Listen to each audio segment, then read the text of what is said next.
From Oxford's Bodleian Library, it's the IGN Digigods. Please welcome the two new owners of a used Jaguar Mark II, Wade Major and Mark Kaiser.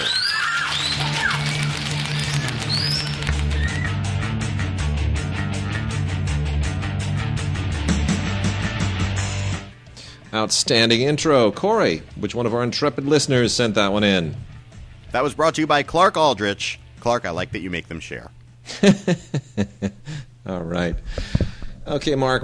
Corey, you're such a trickster. He's clever and cute. Don't you just sometimes wish Corey were actually in the room so we could grab his cheeks and just... Which cheeks are you referring to?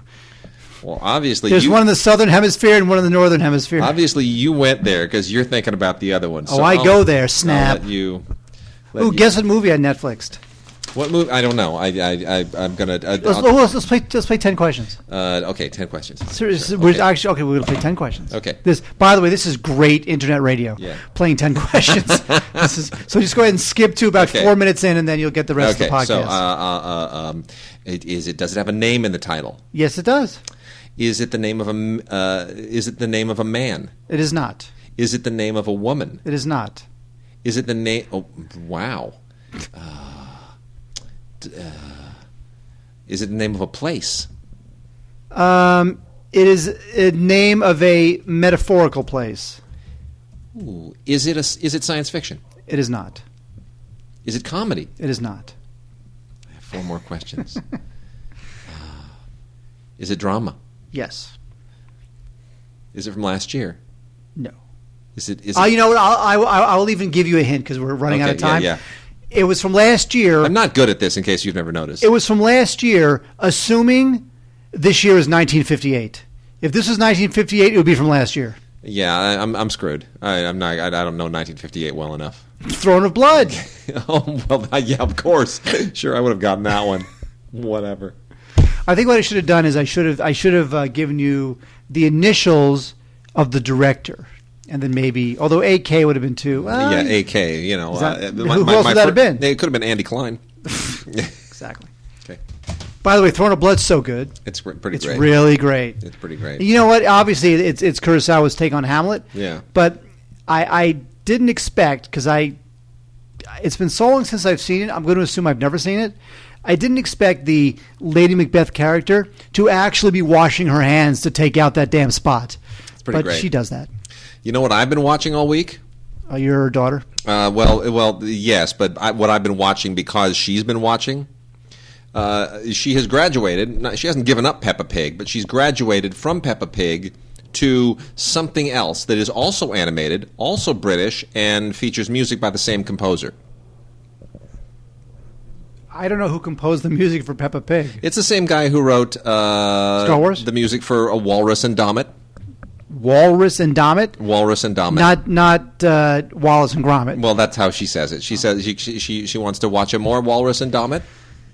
Wow, we are just losing viewers. I mean, losing listeners. Let me try that again. Yeah. We're losing listeners by the moment. They're viewers? Exactly. Where are they? Where are they hiding? Duh. So anyway, yeah. Well, let's get moving. We can start with television, or we can start with classic movies.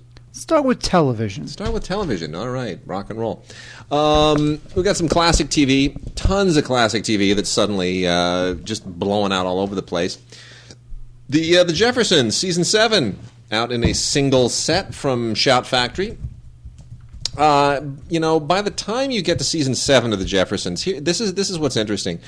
There really is. I know we sort of look at decades as being these arbitrary things. You know, like the 60s kind of overlap into the 70s, and the 70s overlap into the 80s, and the 80s kind of linger a little bit in the 70s. I know they aren't perfect dividing lines, but when it comes to television shows that have a certain pop culture profile, they really do seem to run out of steam when the culture leaves the show behind. And when the show starts to try to keep up with the pop culture change, it's just it doesn't really work. Once 1980 came around, the Jeffersons kind of doesn't work anymore. And you get things like this. You get like this Hawaiian Vacation, which just is a very strange format-breaking way of trying to reinvigorate the show.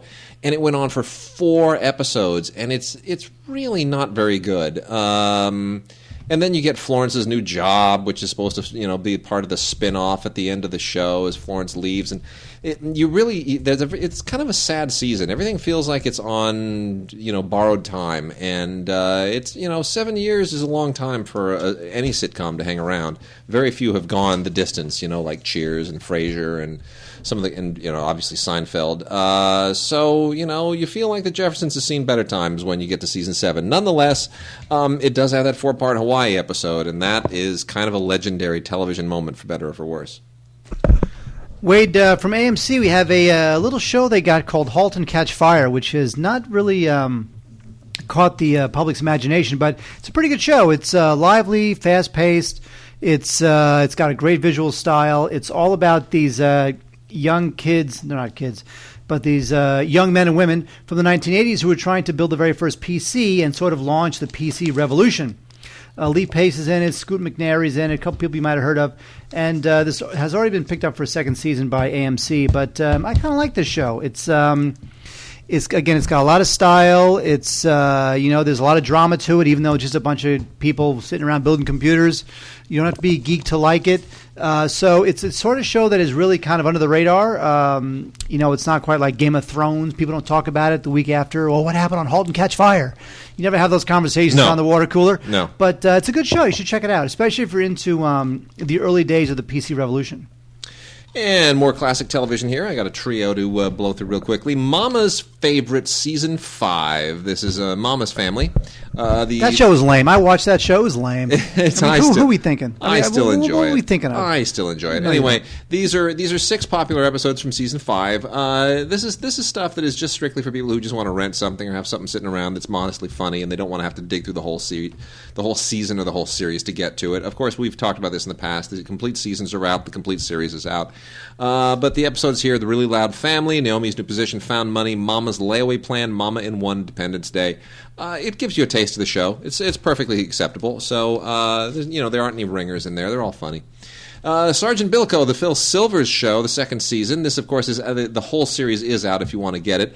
But season 2 actually is a lot better than season 1 for those who care. It's hit its stride. The characters are fleshed out. Phil Silvers, people are hitting their marks a lot better. And Phil Silvers is just one of the great comic geniuses of all time. This certainly should be on any classic 50s, 60s era television fans list. And then one of my all-time favorites, Square Pegs, the complete series. With not Jamie Gertz, the other one. Sarah Jessica Parker. Well, Jamie Gertz is in this too. Yeah. I like Jamie Gertz. Yeah. This is the show that Sarah Jessica Parker broke out on. There were only about a handful of episodes. So there are only like 7 episodes total. Wasn't Merritt... Actually 8 episodes. Sorry, wasn't Merritt Buttrick in this? Yeah, he sure was. Who played right Kirk's son in Star Trek 2? Little braid. Had the little braid. Damn right. He's totally cool, kind of weird, freaky guy. Totally. He says totally through the whole thing.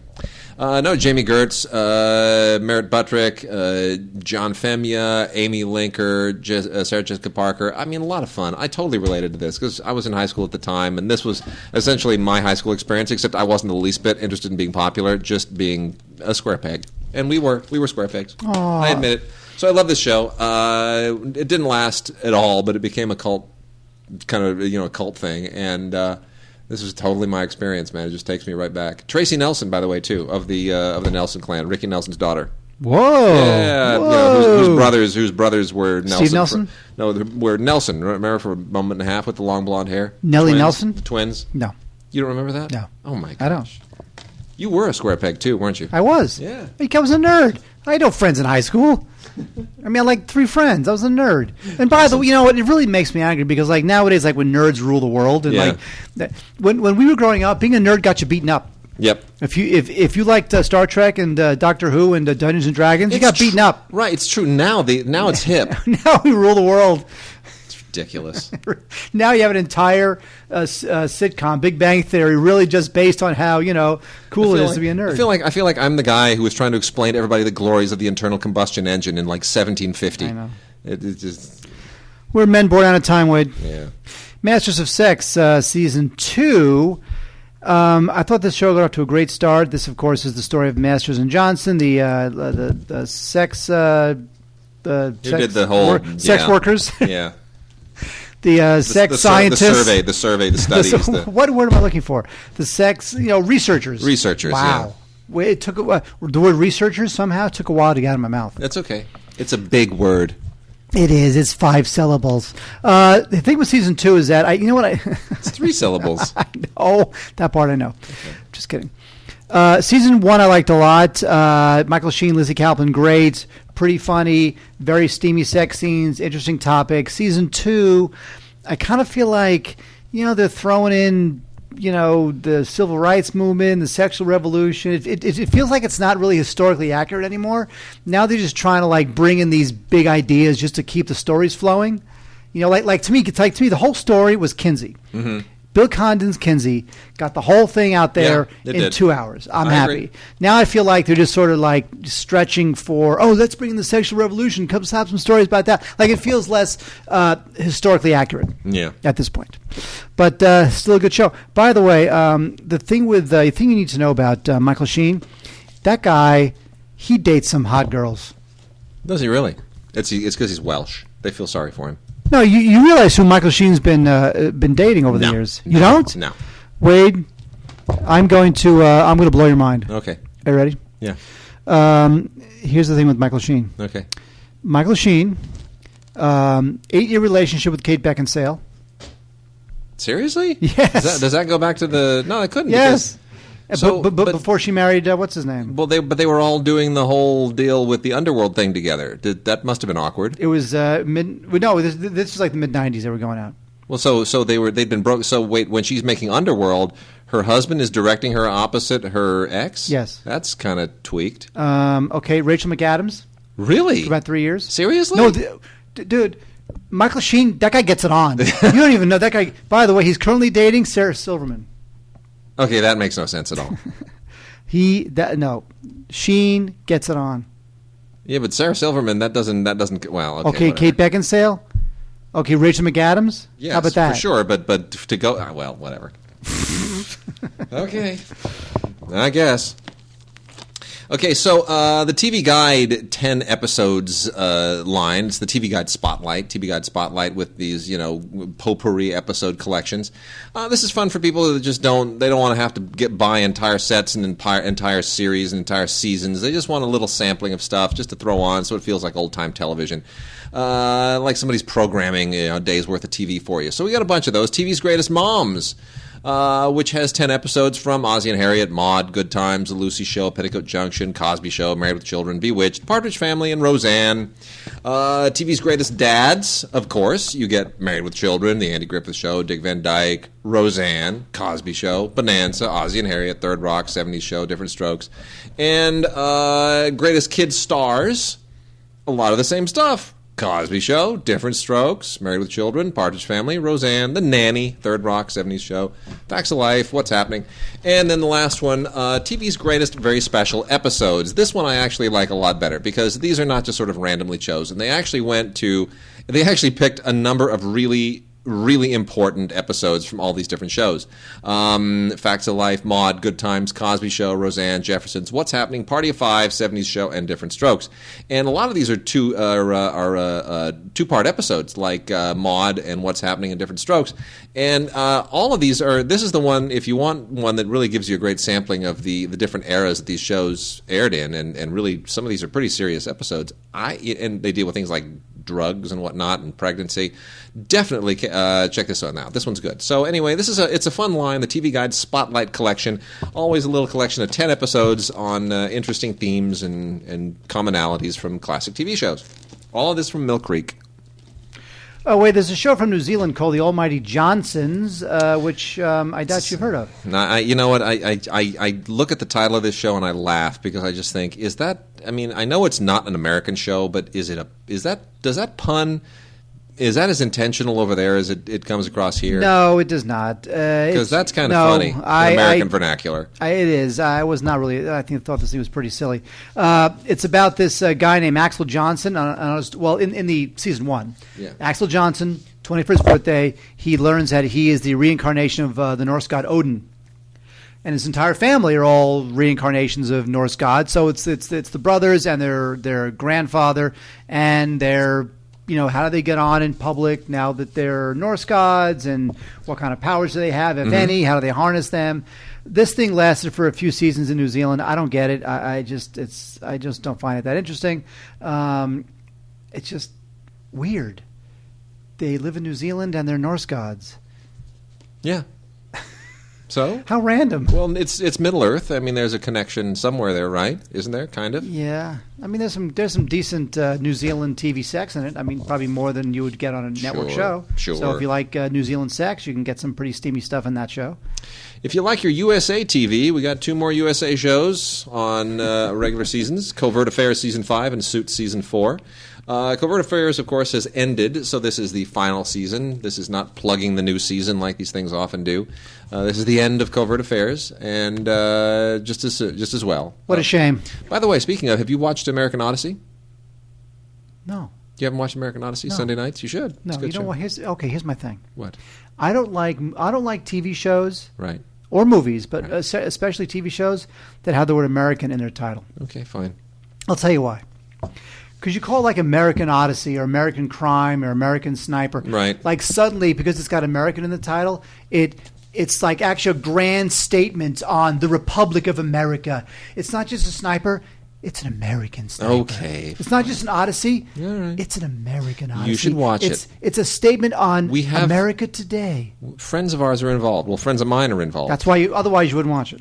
Well, otherwise you wouldn't like it. No, it's a good show, but I am rooting for it because it's a friend of ours is one of the editors, and Sherm has a part on it. Does he? Yeah, oh, good for him. You know Sherm. I don't know him personally, but I've seen his work. He's very talented. He rocks. He's the man. So anyway, there's Covert Affairs, deleted scenes and gag reel and whatnot, and Suits also has deleted scenes and gag reel, and it's the latest lawyery show. It might even be the last lawyery show, isn't it? Is this the last show about lawyers on the air? I think it is now. Ever since that, there will never be a last lawyer show on the air. I think for right now, this is the only. This may be the only one because that Bash and whatever it was, Franklin Bash. That's done. That got canned. Correct. So I think this is the last lawyer show at the moment. That's impossible. Oh, well, whatever. Okay, Chappie. Okay, it's possible. Anyway, so those are out there. And then The Mentalist, also its 7th and final season. So how did that thing go 7 seasons? I don't know. You know what? Because look, he's just breathtakingly handsome. No, I mean, he's handsome, but he's not breathtakingly handsome. Dude, I've shopped next to him at Whole Foods. He's breathtakingly handsome. He is. You just look at him and you just go, dude, what is it with Australian men? What's in the water down there? Like, is there anyone in Australia who is just even remotely, not unbelievably gorgeous other than Ben Mendelsohn? Like, Ben Mendelsohn scares me. But he seems to be, the only kind of hideous person in Australia. Okay, right now I'm doing a Google search on fat Australians. And he just plays hideous people. Okay, okay. Yeah, but even fat Australians. This person lives in Australia. Thank you. No, even what's her name from Pitch Perfect, right? Rebel Wilson. Rebel Wilson. She's she's kind of she's not attractive, but she's still hot, and just because she thinks she is. Oh, whatever. That's funny. That's somebody else who's a fat Australian. So anyway, there's that. So The Mentalist, that's winding it down as well. There's a new featurette on here, Patrick Jane, An Uncommon Man, and a bunch of unaired scenes. But otherwise, it wraps it up quite nicely. Hey, you ready? Brings it to a close. Here we go. This is from an Australian publication. Aussie blokes are fat, sad, and in denial, says a survey.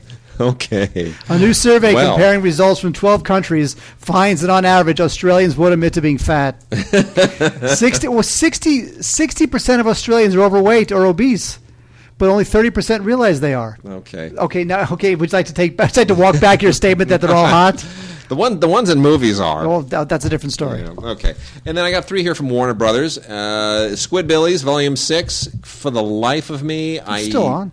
It is. Isn't that amazing? Squidbillies, freaking Adult Swim madness. And then also from Adult Swim, 12 episodes of the. That's funny. Come on, look at that title. It's funny. It's funny, but it's kind of annoying.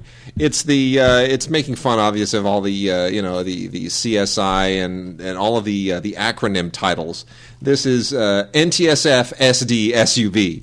which stands for the National Terrorism Strike Force San Diego Sport Utility Vehicle. You just can't tell somebody, hey, did you see NTSF SDSUV? It doesn't roll off the tongue. You can't sort of tell your friends to watch it. No, you say, hey, man, did you see SUV? Yeah, you would just say, did you watch SUV? SUV is the only way to refer to this. Anyway, these are guys who try to protect San Diego from terrorist threats that come from places that just don't have terrorists. It really is. It is funny. This is one of the first Adult Swim things that I kind of sort of get, and so anyway, that's season 1. I think that thing's gonna, if they can keep this going, it's gonna run for a while. And third season of Heart of Dixie, which never made any sense, but clearly this has some kind of a following, and I guess it's just because Rachel Bilson has a following. So that there is the third season. And Mark, what's that? Physics of Light is a 6-part documentary. This is from PBS. It was. It's not quite as good as like one of the Neil deGrasse Tyson Cosmos-y things, but still, if you want to have terms like quantum physics, theory of relativity, string theory, if you want those defined, you find them confusing. I have to say that this documentary does a pretty good job of explaining it. Again, 6 parts, PBS, it's good. Physics of Light, this information is available anywhere. You can go to YouTube and look up a bunch of videos and get the same information. So I don't know that this gives you anything that you can't get somewhere else. But, I guess if you're not familiar with it or you're really familiar with the topic and you want to get another angle on it, Physics of Light. Sweet. Okay, got some DVD-R manufacturer on demand, otherwise known as MOD titles here. And before I forget, please send us Vox boxes and emails to gods@digigods.com, gods@digigods.com, and join the Facebook page and participate. Lots of great discussions there. A lot of really interesting audio commentaries, by the way, from our listener Satoshi, who's been going and just doing a bunch of audio commentaries on spec, which kind of blows my mind because that's a lot of work. So, there's great stuff that goes up. Really is. We got listeners who have their own podcasts and their own review pages, and it's good. They're doing reviews on Vimeo and on YouTube and whatnot. It's a wonderful community that we have. So here's some of the MOD stuff this week from the Warner Archive collection. Frederick March and Martha Scott in One Foot in Heaven. This is really, really a sweet and just a great kind of lost gem. The great thing about Warner Archive is that they really mine this stuff. They go into the archive and they find the stuff that has just kind of gotten passed over or looked over for whatever reasons. This is from 1941, an amazing year, by the way. 1941 is a year of How Green Was My Valley, of Citizen Kane. I mean, it's one of those legendary years, just 2 years after the other legendary year. And so it's understandable that really great movies in that year get, unfortunately, overlooked. And this one was even nominated for Best Picture. But, you were getting 10 films nominated for Best Picture in those years, and when you have lots of great movies, people overlook some of these. So this is just a really, really sweet film. Family drama about a Methodist minister who, played by Frederick March, who's always an amazing actor, who tries to basically keep his son on the straight and narrow. And it's a really good script. It's really, really well directed by Irving Rapper, another guy from the era who just doesn't get enough credit, and has a lovely score by Max Steiner. So, really just a terrific movie from the era, One Foot in Heaven. Anthony Adverse, also with Frederick March and the great Olivia de Havilland, is one of the great films of the era, just period. Anthony Adverse, if you're not familiar, is one of these great classic opulent period stories. It's a legendary novel, and it's a legendary story, and it's one of those rags to riches, almost Les Miserables type things about a guy who's got to try to get his rightful inheritance, even though he was born a bastard. Are you spelling in the B-A... Yes. Yes. Oh, you could say that. Yeah, I know, but I'm trying to keep it clean. These are classic movies. I'm trying to honor them. Anyway, Mervyn LeRoy, one of the great directors of the era, does a fantastic job. Great cast. In addition to Frederick March and Olivia de Havilland, Edmund Gwenn, Claude Rains, Lewis Hayward. These are not slouchy people. So Frederick March, always worthy, and Anthony Adverse, an absolutely fantastic film based on the book by Hervey Allen. Also, we have The Adventures of Mark Twain, also with Frederick March, who cuts a much better Mark Twain than Val Kilmer, I have to say that. This is also has a great score by Max Steiner, and is just a generally wonderful, wonderful film produced by Jesse Lasky and Jack Warner, also directed by Irving Rapper. These just classic stuff. From the 20th Century Fox Cinema Archives, who also, that is their MOD manufacturer on demand line, we have Ronald Maxwell's Kidco. Now, Ronald Maxwell is the guy who more recently has become known for doing all those big, epic Civil War films, Gettysburg and Gods and Generals and all that. Ronald Maxwell, back in the 1980s, made Kidco, which is not a Civil War movie. This is just about an entrepreneurial little capitalistic kid on a ranch in Southern California who decides to basically become a businessman. And it creates problems, shall we say. It almost feels like a Disney film from the 70s, but it's not, and it's cute, and it's clever. And then lastly from the Fox Cinema Archives is the immortal Steve Guttenberg, the one and only, along with Alan Arkin and Julie Haggerty, in Bad Medicine, which was directed by Harvey Miller, who has gone on to do absolutely nothing. Now, this is based on a novel as well called Calling Dr. Horowitz, which I've never heard of. And I can't imagine I ever would have, but it's the idea of Steve Guttenberg playing a doctor is already such a stretch. But in this pushes the whole thing into this weird little kind of comedic farce realm that is not terribly funny, I have to say, because he winds up going to study medicine in this small dictatorship, this banana republic. It doesn't really. It's like, I don't know, it's not that funny. And then we have a new MOD line that I want to make mention of. This is really great. The people at Flicker Alley, who release a lot of great silent films, very judiciously, great packages from the Earth to the Moon and other really, really cool sets. They are now they now have some streaming stuff. So you should go and check that out at flickeralley.com. But they also are releasing an MOD line. And these are mostly films from the Black Hawk Films collection that were previously released through Image years and years and years ago. And David Shepard, the great archivist and historian who runs the Black Hawk Films collection, originally kind of oversaw all of this stuff through Image. Image lost the licenses, they all expired, and those have all since gone out of print. And people who want to get some of those things, they include like a lot of Lillian Gish stuff and a lot of D.W. Griffith stuff. They can now start to see it again. And one of those, we'll be talking about others obviously going forward, but one of those is True Heart Susie from 1919 by D.W. Griffith with Lillian Gish. And this is great. This is one I had a lot of the other stuff, and I think we may even have reviewed some of the Image stuff originally.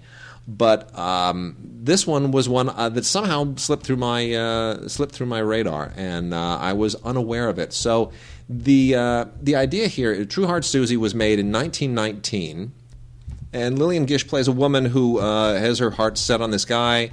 She makes an enormous sacrifice in order to land him, and he winds up hooking up with another woman, and it becomes this tragic love triangle. Really an incredibly smart and complex narrative for the era, beautifully done. If you're an early film, a silent film fan especially, this is really fascinating way of looking at D.W. Griffith's evolution of the form, because Griffith is one of those who helped invent the grammar that we have in movies today. So you see movies sort of evolving their grammar and their rhythm and their editorial techniques. It's wonderful to see that stuff kind of exploding. And then also as a bonus on here is Hoodoo Ann from 1916 with Mae Marsh, and also made for Griffith's company. but directed by Lloyd Ingram, who's another legendary director of the era. So great stuff, beautiful scores for both of them. And let's look for more cool stuff from the Flicker Alley MOD line. Let's do it. Oh, am I up? You're up. Wade. That's my name. I have a question for you. Yes. What are you rebelling against? What am I rebelling against? What are you rebelling against? You know what? Whatever there is, just give me a motorcycle and a hat and a leather jacket. No, you're supposed to go, what are you rebelling against? What do you got? Oh, you want me to quote the movie? Okay. Yes, I do. Okay. The Wild One. Brando. Now, this was Brando at his most just smoldering and sexy and Brando-esque. And thing is that people now can't really, it's hard to wrap your head around how Brando just blew it all up. Because back then, maybe you can see in a lot of the films that you may watch maybe with your parents or maybe you're interested in old movies, a lot of the acting back then was just very sort of mannered, not very natural, right? Very forced. You read the dialogue very quickly. You think of some of the classic old like Thin Man comedies and His Girl Friday, and sure. You see how they read their dialogue. Brando changed it all. That guy changed it all. He did. On the waterfront, right? Blew it out of the water.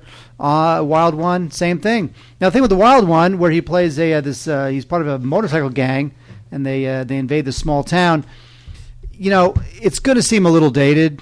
It's going to seem a little bit hokey. Let's face it. Some of the dialogue is going to be a little corny. But at the time, it was a big, big deal. And so The Wild One is a total classic, and you got to check it out. A very young Lee Marvin's in it, and got to love that. So, so check out The Wild One. This really is an iconic film. Great performance from Brando, which, again, you'll have to kind of get into the context of why it was so iconic and great, Brando, but still, totally worth it. The Wild One. Wade, do you agree or disagree? I'm not as fond of it as everybody else is, but I recognize the historical import of it. Now, The Lady from Shanghai, there is no greater director and no more tragic director in the world than Orson Welles. It's true. I mean, after Orson Welles made Lady from Shanghai, he pretty much had to disappear until he made Touch of Evil. And I should point out, this is the Mill Creek Blu-ray. I have been trying in vain, and I have got to try again this week to uncork the previous Blu-ray release of this from the people at Turner, because there was a previous Blu-ray last year released by Turner Classic or TCM, Turner Classic Movies, and they have not been very organized or cooperative. And I'm trying to get a hold of that because that one's now out of print. This is the one that's now that's going to be the one on store shelves for the foreseeable future. But the TCM release had a commentary. Word has it this one's a better transfer, but it doesn't have the commentary. So I'm still trying to get a hold of the other one. For anybody who might email us and say what's the difference and how do they compare, I don't know yet. So I'm still trying to unearth the other one and find that out. But I will get back to you as soon as I know. Now, this one stars Rita Hayworth and Orson Welles, who, by the way, were married but estranged at the time. Yes. And so it's kind of interesting. Also, Rita Hayworth. It's a great movie. I love Rita Hayworth. Such a good movie. Rita Hayworth, who, by the way, it was kind of controversial that Rita Hayworth had chopped off her beautiful long brunette hair, or whatever it was, because I always see black and white pictures of her, beautiful long hair, and made it all short and platinum blonde. And my father, she was a student of my father's. You know that. Wait, hang on. Wait, what's that? What's that sound? Something drop on the floor? Yeah. Was that a name drop? It's my father. I'm going to drop his name anytime. No, she was a student of my father. Her father, Enrique Cancino, was the dancing instructor at my father's acting school. Got it. So my father knew Rita from the time she was, little Rita Cancino. Did your father sleep with Rita Hayworth? No. Because I would be much more impressed. No, out of the five marriages, that actually was not one of them. That's not one of them. Anyway, the film was not very well received upon its release, but it has since gained a lot in stature. So I think this film is great. Lady from Shanghai, Orson Welles. Anything Orson Welles directs is worth a look, especially knowing that he was sort of chased away from Hollywood for almost a decade before he made Touch of Evil.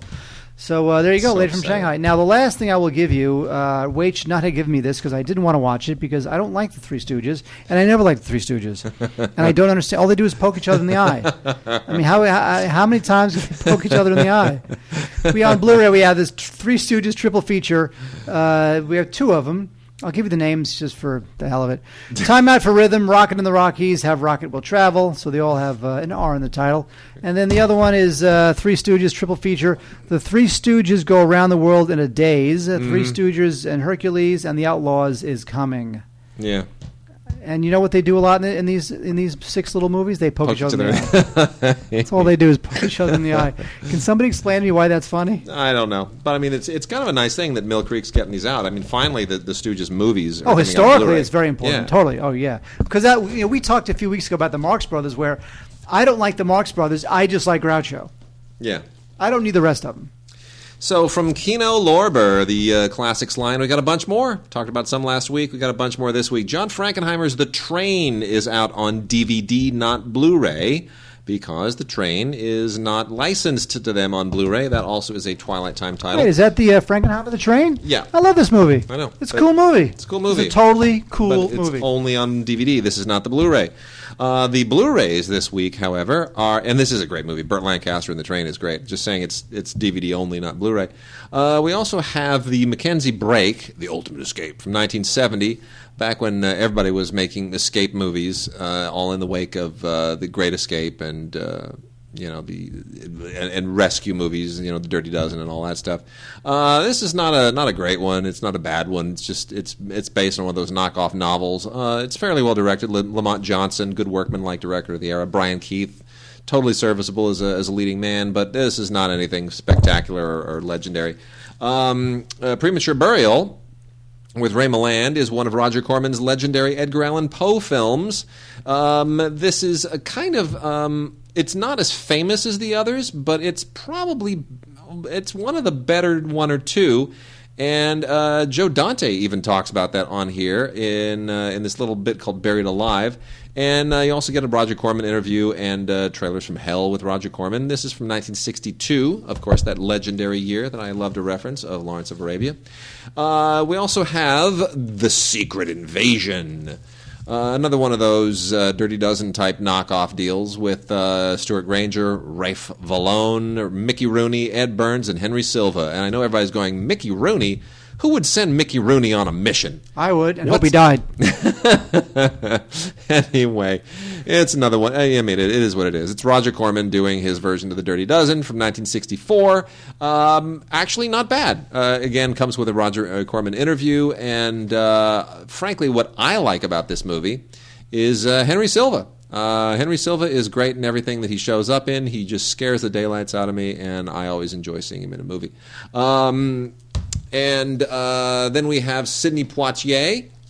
Well, actually, I'll give you the other Ray Milland movie as long as we're on a Ray Milland thing from the other Corman film. Ray Milland in The Man with the X-Ray Eyes, another Corman effort from 1963. This one is a little cheesier. It doesn't really make any sense, but it works only because Ray Milland takes it all so seriously, just like all the guys in the Hammer films took those things seriously. When you have a really good actor who just assumes that the schlock around them is serious, they're going to do it. What makes this interesting is that Don Rickles is in this. And there aren't a lot of movies where Don Rickles shows up. Don Rickles' list of movies is fairly short. Well, he was fairly short. Yeah, but you know what I'm saying? Don Rickles didn't make like 900 movies. He did not. He pops in every once in a while. He's a TV guy. He's C.P.O. Sharkey. He's a stand-up guy, exactly. But, when Don Rickles is in a movie, it's worth paying attention to that movie, regardless. Even that movie. Even this movie, which, by the way, great score by Les Baxter, the old loungy band guy. And then Sidney Poitier in both The Organization and They Call Me Mr. Tibbs. Anything that Sidney Poitier did from this era, these are both from 1970, 1971. They have been. It's interesting how they've been rated. They Call Me Mr. Tibbs is now rated R. Isn't that weird? That was weird. I thought that was rated like PG at the time. At the time, it's rated R now. Maybe for language? No, I can't imagine. It's just strange, I mean, it's essentially the sequel to In the Heat of the Night, and I see there's nothing in this that should be rated R. It's very strange, especially when The Organization is rated PG-13, and I think this is a much tougher film. It's the same character. This is the third in the series where he plays Virgil Tibbs. But anyway, regardless, very strange. PG-13 for that one. So, if you have In the Heat of the Night and you want to keep watching Virgil Tibbs do his thing, Mr. Tibbs, They Call Me Mr. Tibbs in The Organization. Wait, I'm going to go ahead and say that Mahogany from 1975 is the showgirls of its day. Kind of. This is a film that is mostly notable for its song. Do you know where you're going to? Do you like The Things That Life Are Showing You, Wade? I have a story about that. I'm going to tell in a moment. I'm sure you do. This is Diana Ross. She plays she's like an office worker who becomes a fashion model and then a designer. This is just a big, ridiculous, soapy, messy soap opera soapiness. It's watch this with like Dreamgirls and Showgirls, and you'll be very happy. Otherwise, the movie's not very good. It was actually directed by Berry Gordy, who, as the story goes, Tony Richardson, the original director, got fired and replaced by Berry Gordy because Berry Gordy is a very famous movie director. Yes, he is. He's tons of movies he's directed. Hasn't he, though? Yes. And when we say that, we mean no movies. This is the only one. It's the only one he ever directed, and he took over from a director who was fired. So Diana Ross is enchanting and gorgeous and iconic, and we love Diana Ross, but the movie itself is ridiculous. Billy D. Williams plays her love interest. Anthony Perkins is in it, too. Hell of a song, though. It's a great song. You kidding? People don't even remember that song is from the movie. Yes, Wade. So here's the difference between boys and girls. So when I'm in third grade, I'm in this like special class where we, Yeah, I bet you were in special class. So where we were, they separated us into these into groups, and we were going to do this is my first experience with filmmaking. We're doing stop motion with Super 8, right? This is like a little extracurricular deal. And the boys made one film and the girls made another. So the girls made a little animated film using, do you know where that song, the Mahogany song, about a little girl, and it was all with animated with little cutouts, two-dimensional paper cutouts, a little girl looking for her dog. And she's trying to find her lost dog. Isn't that sweet? The boys, guess what we made? Some guy being disemboweled. We made a claymation stop-motion animated short about a garbage truck that picks up some toxic waste, and then the clay in the toxic waste turns into this monster who keeps eating more toxic waste and winds up basically stepping on the city and destroying everything. Becomes a giant, disgusting, horrible monster. So what was funny in that to you was the fact that you had this very slow song, a little melancholy, yes, over this claymation monster eating the city. Yes, that's brilliant. Wade. I still remember, and I still remember when we actually screened the films, and we were all so proud. We were like 8 years old. We were so proud. Oh, look, we made a movie, and I think we used the music from Jaws. Actually, was it Jaws? Would we have used Jaws? Can't remember. Anyway, might have been. Depends. It wouldn't have been if it was third grade, but anyway. So it was good times. Doesn't sound like it. That's what that song reminds me of. Okay, last two from our classic pile. We got all on Blu-ray. This is really great. Frank Sinatra 5-film collection on Blu-ray from Warner Brothers. Anchors Aweigh, On the Town, Guys and Dolls, Ocean's 11, Robin and the Seven Hoods. Now that's pretty good. I got to say that's a pretty good ratio. That is a great set. Here's the thing. This is obviously in conjunction, not conjunction, but it's no coincidence. Yes. That HBO just did a huge documentary on Frank Sinatra. Correct. HBO, of course, owned by Warner Brothers as well. So yes, it's a Frank Sinatra moment, and this includes a 32-page booklet. It's a big deal. It's really a nice set. It's pretty great. All of those have been out previously, but it is this is fantastic. It's all in one set. There's not a ringer in the bunch. There's not a single film there where you go, well, really? You know what? Okay, can I be honest with you? First of all, Ocean's 11 is crap, but you got to have it. Ocean's 11's pretty bad. But you got to have it. Oh, of course. You got to have it. It's Ocean's 11. And then we also have Goodfellas, another release of Goodfellas, which has been out both individually before on Blu-ray and which has been part of boxed sets on Blu-ray. And this is the 25th anniversary with an all-new 1080p remaster from a 4K scan, as they say with the little sticker. This also includes, obviously, Ultraviolet. And I got to be honest with you, I don't see a significant Blu-ray difference between this and any of the other previous releases. I mean, yeah, in bits and places you'll go, okay, there's a little bit less edge enhancement if I'm using a microscope and I'm going right up to the edge of the... Yeah, I see there's some edge enhancement on Joe Pesci's nose. But to be honest, it doesn't significantly blow me away. I'm not like, oh my gosh, that's the double dip you got to make this year. I kind of don't see it. Yeah, but it's got a booklet. It's got a whole... It's got a documentary. It's like a new documentary. That's the thing. With Scorsese. The extras are the big deal here. The extras are the ones that sort of push us over the top. But if you're just looking at it for the movie, if you're not, if the booklet doesn't mean anything, if the documentary is not, if you don't care, if you're just like, I only care about the movie, I only want to see the movie, I'm not sure I can necessarily recommend the double dip. That said, yes, Disc 2 has this brand new documentary with tons and tons of really cool stuff in it. It is a really solid documentary. It's not just they didn't just throw this thing together. They really put some effort into it. They really wanted to make the 25th anniversary a big deal. And the booklet is great. It's a really fun booklet. So, if that matters, then by all means double dip. But otherwise, if it's just about the movie, I'm not sure I can recommend that. All right, Mark, new movie time. New movie time. Mr. Turner is a film that I thought was just terrific. And by the way, Yes. You realize, and I'm sure it's intentional, there is now at the Getty Center, if you're in Los Angeles or planning on visiting Los Angeles, there is right now at the Getty Center, coinciding with the release of this Blu-ray, a Turner exhibit. They got some Turner paintings here in L.A., and I plan on going. It's Ted Turner, though. That's not the same. Am I cheesy for only being interested in the paintings because I like the movie? No. Does that make me a total flake, like one of those people that art people hate? It's like, oh. No more than usual. Okay. See, you would think that for the art world, they would be glad that anybody takes an interest in painting. Yeah. But somehow they get very uppity about it. Oh, you just love it. It's like when Sideways made wine really hip. Yeah. And all these old time wine guys like, oh, you just saw the movie. It's true. By the way, I was one of those guys. Yeah. I have to say that I really did this just to meet girls. Yeah. But at the wine house in West LA, they used to have it was like from 7 p.m. to 9 Sure. p.m. They'd have wine and cheese, and they'd have whatever Cabernet night or Chardonnay night, whatever it was. And I would go there and Sure. troll for chicks. And then Sideways came out, and suddenly the line was out the door. I know, isn't that And I crazy? stopped going. I went because I was an OG at the wine house. I know. OG. Anyway, Mr. Turner is great. Mike Lee, of course, always knocks it out of the park. Great performance from Timothy Spall. Really kind of a bit of a crowning achievement for him. He's just ornery. He's almost a little too unlikable for me to really get into the film, I have to say. He's just totally ornery, but he's brilliant. And like a lot of geniuses, they're just a little bit crazy.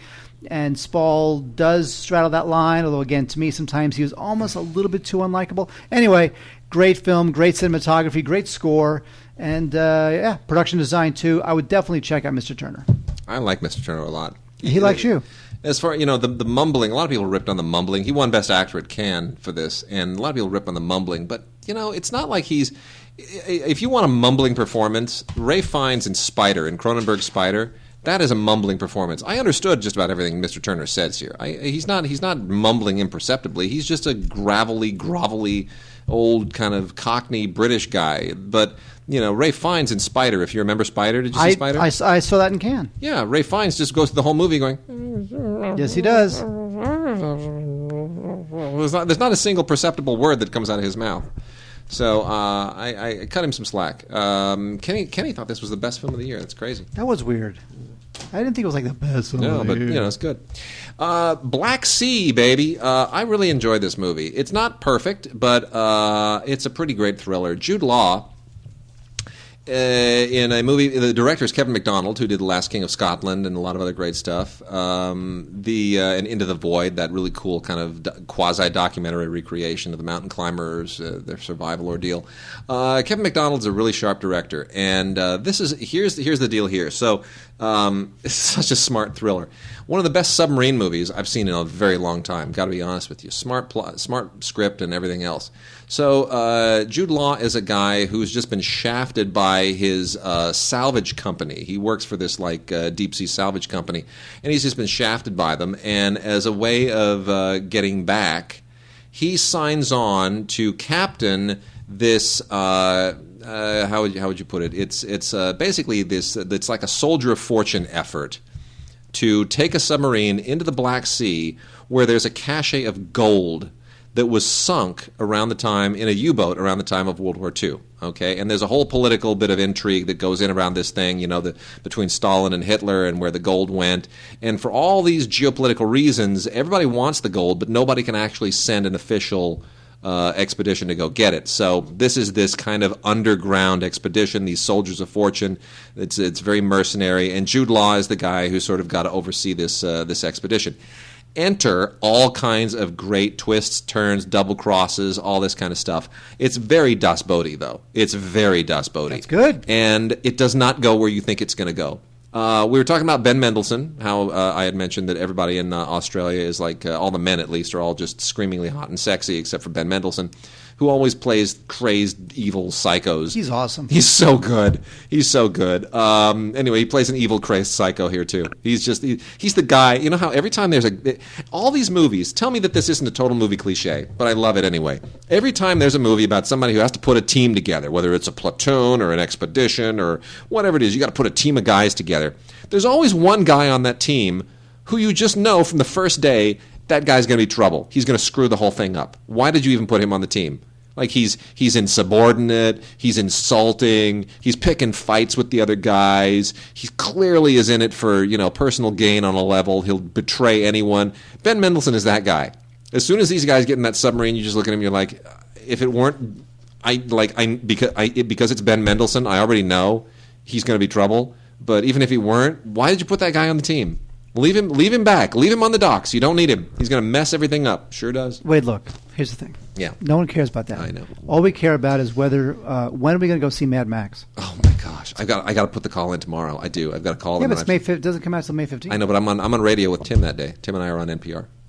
And that's like literally the first movie we have to talk about. So, I've got to. Okay, you're not calling them to check up on it because it's the first movie you're talking about. I need a daytime screening. I need a daytime screening. You're calling them because you, like me, are salivating about to explode until we see that effing movie because it's going to be so. It better be good. But the only thing I can say is this: the last time I plotzed over a trailer was Prometheus, and that didn't turn out too well. No, but how many times have you watched the Fury Road trailer? Be honest. How many times have you watched that trailer?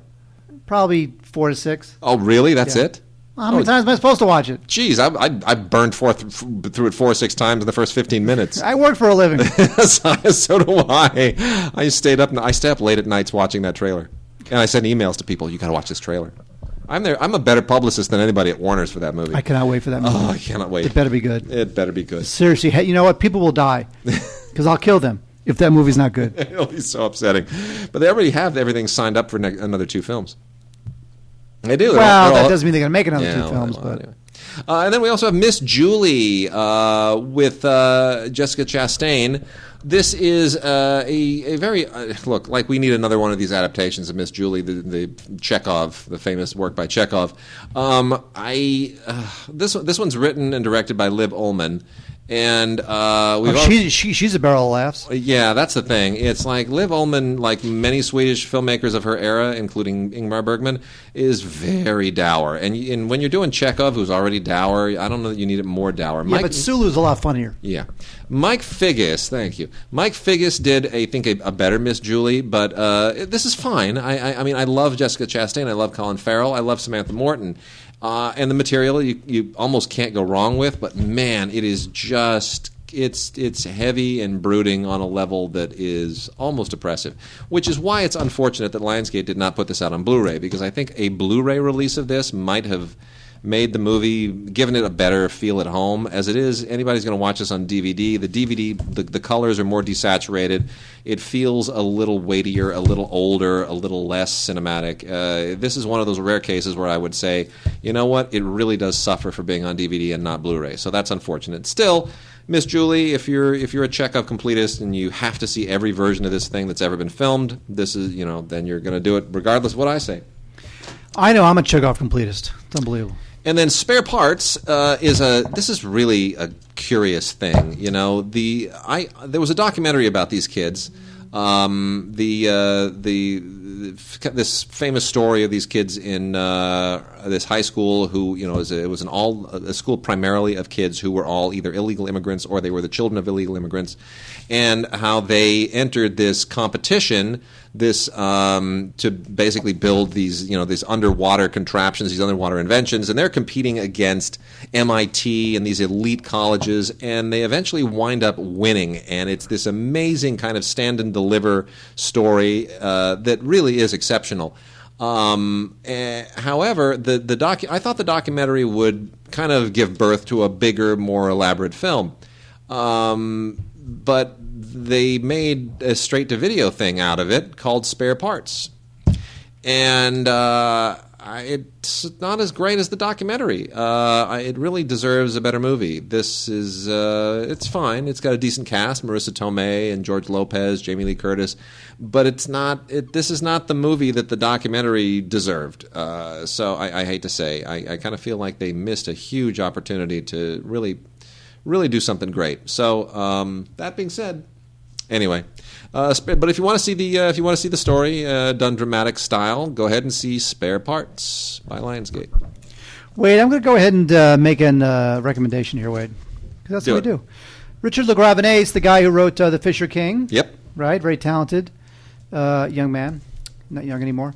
The last 5 years is the story of a romance told almost completely through song.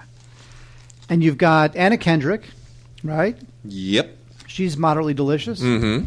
And there's some handsome guy, Jeremy Jordan, who's pretty good too. He looks like that kid from Twilight. Sure. Taylor Lautner, but screw Taylor Lautner, he's an idiot. Yep. It's about it's a novelist who falls in love with an actress, and it's not perfect, and I don't. The songs didn't grab me as much as they grabbed me in Once and Can a Song Save Your Life, which are the two films that this sort of most, resembles. Sure. But I have to say, Kendrick has a good voice, and she's terrific, and it's, I think it's a cool little movie. It's definitely an interesting little film. Again, if you've never seen a sung-through film, this may not be the best place to start, but it's a place to start. The last 5 years. Sweet. And LaGravenese obviously is very talented. Next, we have a terrible comedy called A Few Best Men. This stars Rebel Wilson and Olivia Newton-John. This is it's just frantic and gross and not funny, and I'm not even going to talk about it because I stopped watching it because it was too stupid. So forget that. New Best Men, A Few Best Men. Pass on that. I didn't want to watch Murder of a Cat because I love cats and I don't want them to be hurt. But the good thing is that it has Greg Kinnear, Nikki Reed, and J.K. Simmons. By the way, J.K. Simmons. So get this. Yeah. I have a J.K. Simmons story. Okay. Never met J.K. Simmons, but But Phil looks like J.K. Simmons. He So does. you when you hang out with Phil, you kind of feel like you're. You know what? I never thought of that. Oh, jeez. So J.K. Simmons lives in an area here in Los Angeles. Mm-hmm.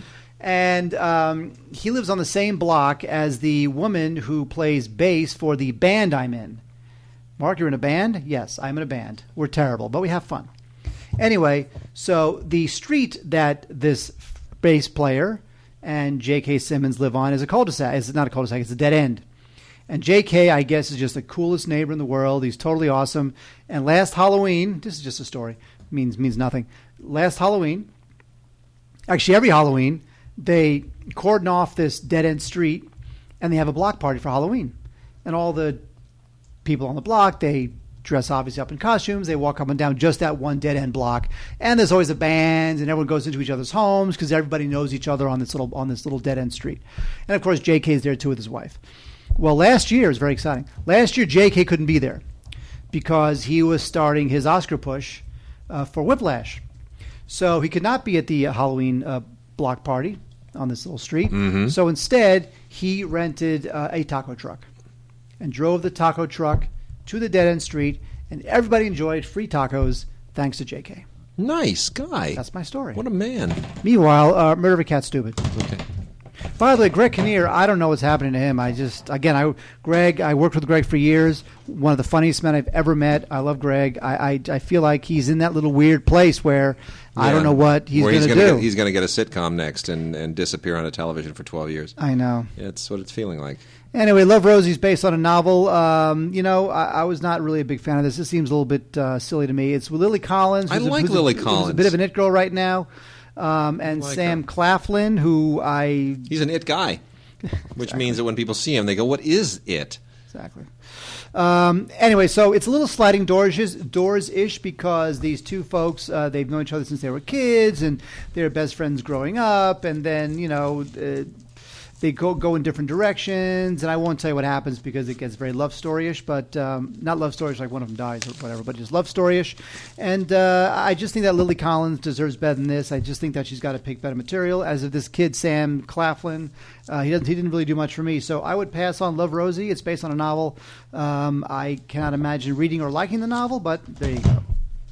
All right, we got some docs to get through real quickly here. Docs and maybe a few other things, maybe some British television before this we run out of time. From the good people at Sisu Home Entertainment, which primarily does Jewish-themed material. We have an interesting thing here from Elie Wiesel. Great figures of the Bible, legends and legacies of our biblical heroes. And most of the time when these Heroes of the Bible DVDs come out, they're usually they're from very overtly faith-based organizations. Not a bad thing, but they usually have this very kind of Sunday school-ish approach to them. David did this, and Jonah did this, and then the whale. And Jonah Hill? Exactly. But Elie Wiesel is no intellectual slouch, and he because he is he basically godfathers this. It puts his name on it as it presents. He takes a very interesting kind of scholarly approach to all of this. So it's really interesting with the reenactments are pretty decent, and the whole kind of the whole scholarly approach to analyzing it is really quite enjoyable. So it'll you feel like you're seeing it the first time again, or if not the first time, at least getting a fresh perspective. So anyway, you obviously get Adam and Eve, story of Cain and Abel, Abraham and Isaac, Job, Moses, and King David. So it's if this is your thing, if ancient biblical history is something that hits your fancy, I do recommend this. Also, we have a thing called Hating Obama.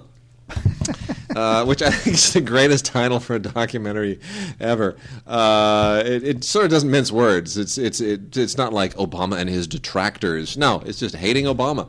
That said, that's about as great as this gets. It's not like a groundbreaking doc or anything like that. But it does kind of want to get into it does get into the animosity of the last 6-7 years, and it asks questions. I don't want to give anything away. It doesn't ask, I don't think, the bigger questions. It sort of focuses entirely on Obama, and specifically Obama, as though he's like the first president who's been subjected to just unprecedented levels of contempt and hatred. Which, if you've been around long enough, I can't remember anyone. Bush was certainly hated. And Clinton had moments of being deeply hated. And even, Reagan was deeply hated by a certain segment of the population. But I can't remember anyone since having been subjected to the kind of vitriolic loathing universally across the spectrum like Richard Nixon. At the time when it was Watergate. But here with Obama, there's a racial component too. I'm sure there is. I'm sure there's all kinds of different components. With Kennedy, there was certainly a Catholic component. I mean, you can't ignore that. But Nixon, the level of hatred, and rightfully so, mind you, with Watergate. But it's like just being president means you're going to get hated. Oh, sure. And so I would prefer the documentary look specifically at what triggers partisan hatred, for the presidency so universally, as opposed to just sort of focusing specifically on Obama. That said, it's decent. It's okay. It doesn't dig as deeply as I would have liked it to, but I'd like to know more about why are we such an unbelievably dysfunctional country? Because we are. We really are. We're just terribly dysfunctional. We really are. Wade, what are you doing? You talking about that? Yeah, go ahead. Fire off on those Blu-rays. That's good stuff. Wade, I cannot recommend enough Last Days in Vietnam. This is so a good. Great documentary. This is about the last days of the Vietnam War right before the fall of Saigon. And it tells the untold, I guess, moderately unknown story of these American officers stationed in Saigon. And they were told only evacuate American citizens. And they decided to evacuate South Vietnamese too, including a good friend of mine and film school buddy, Alex Liu. Wow, who was one of those. Yep. Yep. So this is it's not it's the story is not told with any visual flourish. It's not about the storytelling. It's just it is so dramatic and so suspenseful and so profound. And I just cannot recommend enough. Last Days in Vietnam. It's a total must watch. You guys got it's a great companion piece to one of my favorite docs of all time, Hearts and Minds. Yeah, I agree completely. And this was Oscar nominated, did not win, but boy, really, really good job by director Roy Kennedy. Mysteries of the Unseen World. This is narrated by Forrest Whitaker. Thing with this is that it's about the unseen world, so the whole Blu-ray is blank. Can you see it? I didn't think you'd do that. Huh? You kind of got me on that was an unexpected laugh moment for me. See, there you go. Yeah, I have my moments. Anyway, this is all about it's all about stuff you can only see in a microscope. 3D. It's 3D. It's 3D. So which is fast going away 3D, by the. yeah, thank God. Yeah. There is a 2D Blu-ray in the release. There's also a 3D Blu-ray. There's also a DVD, but I would just forget the 3D crap. Come on, people, seriously. Yeah.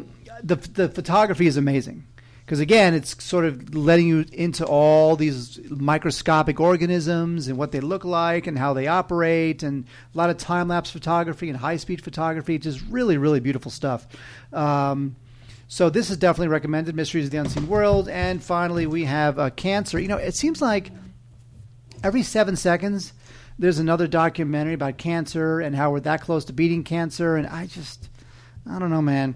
The thing with cancer is that every single one is different. It is. Not only is every single cancer different, but the way every single but a certain type of cancer, let's say breast cancer, the way breast cancer operates in every individual person is different.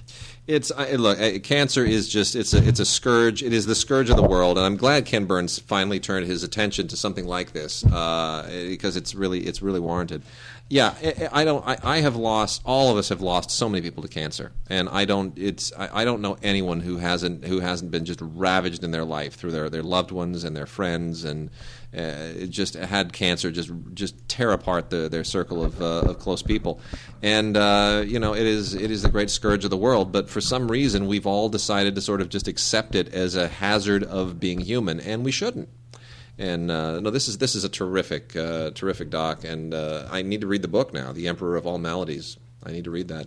Lost Rivers is a cool doc from Icarus, which this is just a fascinating subject that goes into the fact that all the major cities in the world were originally built around rivers, right? I mean, that's the whole point. You need commerce, except Los Angeles. Except, well, the LA River is not really a river.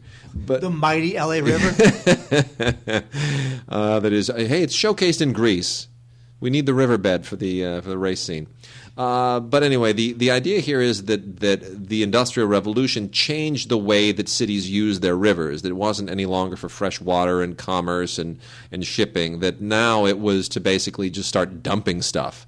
And it gets into this interesting and unfortunate change and how this has changed our urban environments and how it's changed the nature of like sewer overflow.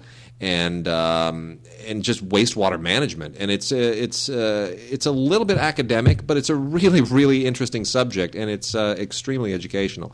So good job there to Icarus and the filmmaker Caroline Bakla. Caroline Baklava? Bakla. Not Caroline Baklava? No, it's a French name. Okay. Let's see, and just a couple more then before we cut out of here. Got some British television that I should make mention of. The series New Tricks, which I have not talked about too much of late, but New Tricks is this is a really smart show, really well written. Some really good actors on it. They came out recently with a box collection that includes seasons 6 through 10, so that to go with the previously released seasons 1 through 5, so that people can get properly caught up on this thing, which you should really, because this is from the good people at Acorn, which is affiliated with Image these days, at Robert Johnson Company. And that leads us into the very impressive New Tricks Season 11. There's a reason why this show has been on the air for so long.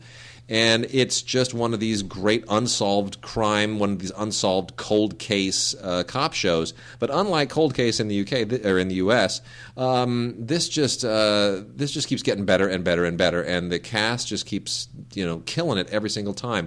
It's so well written, and the actors just have everything down. They're really, really good. Steve McAndrew, Danny Griffin, Sasha Miller. These are really good actors, and you don't see them on a lot of other shows. So definitely check this out. A lot of fun guest appearances as well. The classic Jewel in the Crown was recently released in a remastered anniversary edition. This won an Emmy Award way back when. It came kind of on the heels of Gandhi and a lot of other stuff that was sort of celebrating and commemorating the rapprochement between British culture and Indian culture. Very awkward colonial history between the two that has since turned into kind of, a great alliance. The best Indian food on the planet is served in the UK, and India still thrives under the British legal system. So this is a massive 14-part miniseries that still is really, really good. And then The Paradise is now in Season 2. There are, a couple of series on British television about the growth of the department stores, the emergence of the department store phenomenon. And The Paradise is not the one that is getting all the attention these days. We're going to talk next week about the other one. But you know what? It is still really, really good and classic, and has all that whole Downton Abbey sheen to it. And this is Season 2 of The Paradise. Definitely worth checking out. And lastly, there's the very compelling Fortitude, which is a small-town murder drama set in the Arctic Circle, in this very small, cold kind of outpost. Really pretty cool. Stanley Tucci is super cool. Michael Gambon, Christopher Eccleston. Not just interesting because it's an unusual setting, but interesting because it's really well written and very, very well directed. So that one should not slip by either. All right. With that, email us at gods@digigods.com. Send us your Vox boxes. Send us your listener mails. And we will see you next week. Until then, the balcony... No, balcony's always open with us. No, stop.